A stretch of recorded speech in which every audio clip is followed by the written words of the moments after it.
गौरव कौशिक, आचार्य जी अक्सर सड़कों पर जानवरों को मृत देखता हूँ, देखकर वेदना भी उठती है और फिर देखता हूँ कि किस प्रकार मैं उस वेदना का गला घोंट देता हूँ और आगे बढ़ जाता हूँ। कहाँ चूक हो रही है?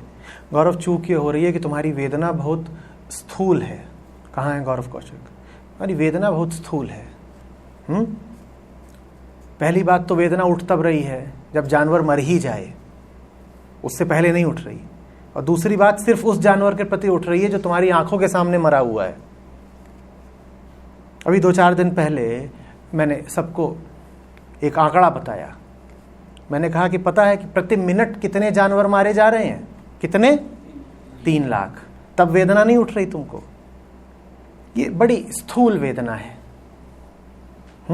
किसी को कष्ट मिल रहा हो, वेदना नहीं उठ रही। पहली बात तो ये कि उसे मरना चाहिए और दूसरी बात ये कि उसे आंखों के सामने मरना चाहिए, तब हम में वेदना उठेगी। जितनी देर में मैंने तुमसे ये बात करी उतनी देर में 1.5 लाख जानवर कट गए, वेदना उठी? हाँ। तो असली वेदना तब होगी जब लगातार याद रखो कि हमारी ये पूरी सभ्यता, संस्कृति, प्रगति, ये सब अरबों जानवरों की लाश पर खड़े हुए हैं और इंसान इसीलिए कभी चैन से जी नहीं पाएगा। तुम्हारा ऐसा कुछ नहीं है जो लाखों करोड़ों जानवरों को मारकर न आता हो, कुछ भी नहीं है।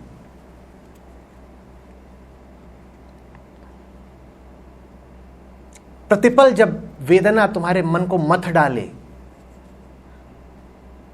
तब तुम्हारी वेदना सच्ची हुई और तब वेदना कर्म में परिणित होगी।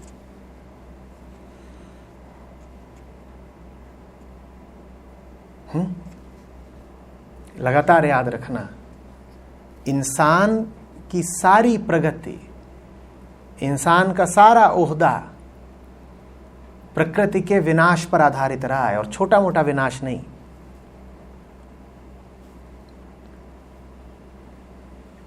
अभी पढ़ा है ना, दिल्ली में सरकारी कर्मचारियों के रहने के लिए घर बनाने हैं तो 17,000 पेड़ काट रहे हैं वो। और वो कह रहे हैं कि इन 17,000 पेड़ों के एवज में कहीं और जाकर के 1-2 लाख पेड़ लगाएंगे। अब मैं 1-2 बातें पूछता हूं, जहां ये पेड़ लगाएंगे वो जगह खाली होगी तभी लगाएंगे? जहां पहले ही जंगल हो वहां तो पेड़ लगाओगे नहीं। वो जगह खाली क्यों है? वो जगह खाली क्यों है? क्योंकि वहां पेड़ उग ही नहीं सकता, इसलिए वो जगह खाली है, वरना प्रकृति कोई जगह खाली छोड़ती नहीं है।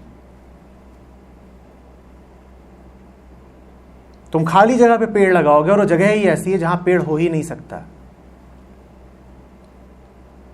बात समझ में आ रही है? पेड़ यदि वहां हो सकता तो प्राकृतिक तौर पर होता ही। प्रकृति इतनी सी भी जमीन छोड़ नहीं देती है। पीपल अगर उग सकता है तो घर की छत पर भी उगाता है, देखा है? तो खाली जमीन छोड़ दी होती कि आना और यहां पर फॉरेस्टेशन करना।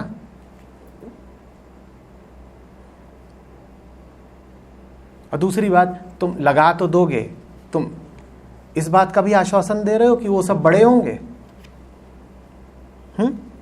तीसरी बात, तुम लगाओगे तो अपने हिसाब से चुनकर लगाओगे, कौन सी प्रजाति लगा रहे हो। अब प्रकृति जब पेड़ लगाती है तो वो पेड़ लगाती है जो उस भूमि के, उस जगह के अनुकूल होता है।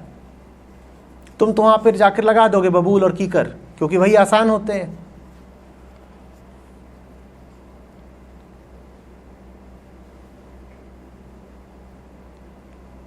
तब हृदय में वेदना उठनी चाहिए कि ये क्या है। हरी बात समझ में? पानी, खाना, घर, दवाइयां, बिजली, ये सब आ रहा है कितने ही प्राणियों की लाश से।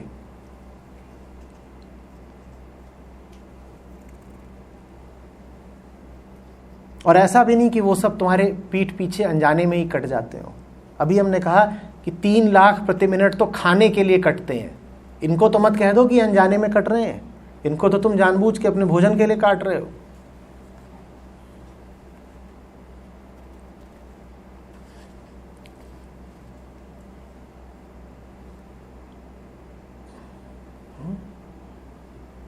अपनी इस वेदना को पूरा हो जाने दो, खिल जाने दो, भीतर तक उतर जाने दो।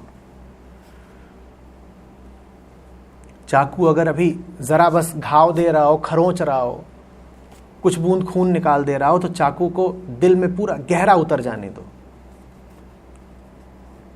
फिर हो सकता है परमात्मा पशुओं की मृत्यु के माध्यम से ही तुम्हारा परिवर्तन कर देना चाहता हो। वेदना खाली नहीं जाती, वेदना में बड़ी ताकत होती है। आचार्य जी प्रणाम। फॉरगिवनेस क्या है? क्षमा क्या है? क्षमा कैसे करें? प्रियंका कहाँ है? क्षमा कुछ नहीं होती प्रियंका, और किसी को क्षमा किया नहीं जा सकता। अधिक से अधिक ये किया जा सकता है कि आप भूल जाएं कि आपको कभी चोट लगी थी।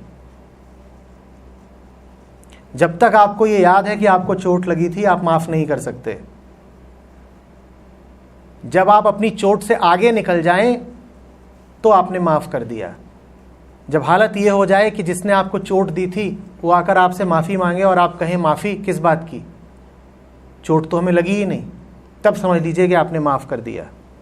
आमतौर पे हमें जिस तरह की माफी की शिक्षा दी जाती है वो बहुत झूठी माफी है, वो अहंकार को बढ़ाने वाली माफी है। आपसे कभी नहीं कहा जाता कि वहां पहुंच जाओ जहां चोट लगती ही नहीं। आपसे कभी कहा ही नहीं जाता कि वैसे हो जाओ जो जान लेता है कि मात्र अहंकार ही चोट खाता है। आपसे कहा जाता है कि चोट का अनुभव करो और फिर जब कोई आए तुम्हारे सामने जिसने चोट दी हो तो उससे बदला इत्यादि मत ले लेना। अब देखिए इसमें होता क्या है। चोट तो आपको लगी है, जिसे चोट लगी होती है उसे बदला लेने में क्या मिलता है? सुख। आप बदला ना ले पाए इसके लिए आपको एक दूसरा और ज्यादा बड़ा सुख दिखा दिया गया। ज्यादा बड़ा सुख है अहंकार के बड़प्पन में। हम इतने बड़े हैं कि हमने बदला नहीं लिया। आपसे यह नहीं कहा गया कि चोट जनित अपने दुख को ही तुम झूठा जानो। आपसे कहा गया कि अगर चोट का दुख है तो उससे ज्यादा बड़ा सुख तुम्हें मिल जाएगा बदला न लेने में। तो हमने माफी को परिभाषित ही यही किया है, बदला न लेना माफी है। दो तरह के लोग होते हैं, एक जो बदला लेते हैं और दूसरे जो माफ कर देते हैं। तो माफी की हमारी परिभाषा क्या है? बदला न लेना। बदला लेने में क्या मिलता? सुख। उससे ज्यादा बड़ा सुख किसमें है? बदला न लेने में। और वो सुख क्या है? कि तुम छोटे आदमी हो, हमको देखो, हम इतने बड़े आदमी हैं कि हमें चोट लगी भी तब भी हमने तुम्हें माफ कर दिया। हम ये नहीं कह रहे हमें चोट नहीं लगी, हम कह रहे हैं चोट तो हमें लगी हुई है पर हम इतने बड़े हैं कि हम तुम्हें माफ किए दे रहे हैं। जो आदमी माफ करने में सुख पा रहा है वो तो मांग मांग के चोट खाएगा ना। वो कहेगा और चोट दो, हम तुम्हें माफ करेंगे। हम जितना माफ करेंगे हमारा बड़प्पन उतना बड़ा होगा। कुछ दिनों में हमारी मूर्ति खड़ी कर दी जाएगी, फूल मालाएं, क्षमा देव। ये सिर्फ माफी करते थे। कोई किसी को पत्थर मार रहा होता था, वो पत्थर सर घुसेड़ के अपने सर पे लेते थे और फिर कहते थे जा तुझे माफ किया। माफ करने का सुख, आहा। माफी देने में सुख है, चोट न खाने में आनंद है। तुम चुन लो।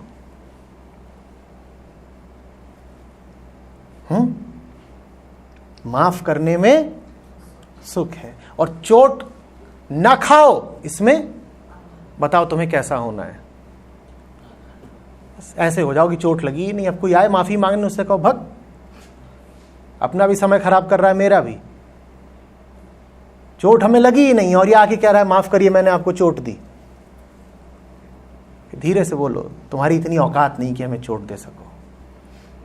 हम चाह के भी अपने आप को ही नहीं चोट दे पाते, तुम हमें क्या चोट दोगे?